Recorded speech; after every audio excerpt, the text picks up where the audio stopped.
কিন্তু মনে করেন অনেক টাকা লাগবে, মানে লোকে ভয়ে বলে নাই 50 লক্ষ টাকার উপরে লাগবে। কিন্তু ওই যে রাব্বি ভাই সবাই লাগছে, ঠিক আছে, ওরা তো দৌড়তেছে টাকার পিছনে, ঠিক আছে, মানে টাকা কামাইবো কেমন ভিউ কামাইবো, কিন্তু ওইটা ঠিক হয়েছে না ভাই। রুগী মরে যেতেছে গা, আর হ্যাঁ এই যে রুগীর কেমন বাঁচাইবো এই কোনো পদ্ধতিও নাই। অতি তাড়াতাড়ি যেন তো দ্রুত আজকের ভিতরে যেরকম করে পাসপোর্ট করে বিদেশে পাঠায় সেই ব্যবস্থা যেন তারা করে, যারা টাকা উঠাইছে সেটা যেন করে। ওইটাই মানে খুব ভয়াবহ, মানে খুব খারাপ। আমাদের বাড়ি হলো কিসের, ঠিক আছে, ওই মানে আমরা অবস্থা একদম খারাপ। সকলে সারা বিশ্বের কাছে সকলের কাছে দোয়া করি যেন অতি তাড়াতাড়ি মানে সকলে মানে এই উনি বলতে চাচ্ছেন যে জরুরি ওনাকে দেশের বাইরে যত দ্রুত বিদেশে পাঠানো যায় তত ওনার জন্য মঙ্গল আছে।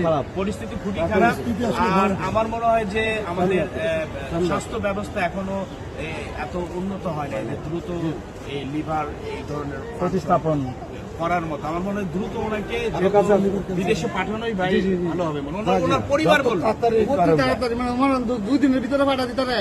তা আমরা ইনশাল্লাহ আমরা দেওয়া লাগে আরো দিব, ঠিক আছে, আরো উঠাবো, মানুষের কাছে যাবো, পাও ধরবো, হাত ধরবো, তারপর আল্লাহ দহরি যে আল্লাহ আমার এই 7 ভাইকে বাঁচায় রাখে, ঠিক আছে, 3টে সন্তানের জন্য। আচ্ছা ভাই, আমি একটা কথা বলতে চাই ভাই, আমি ওইখানে বলতে চাই, ওইখানে যান, আমি আছি মোহাম্মদপুর থেকে, ওইখানে যান,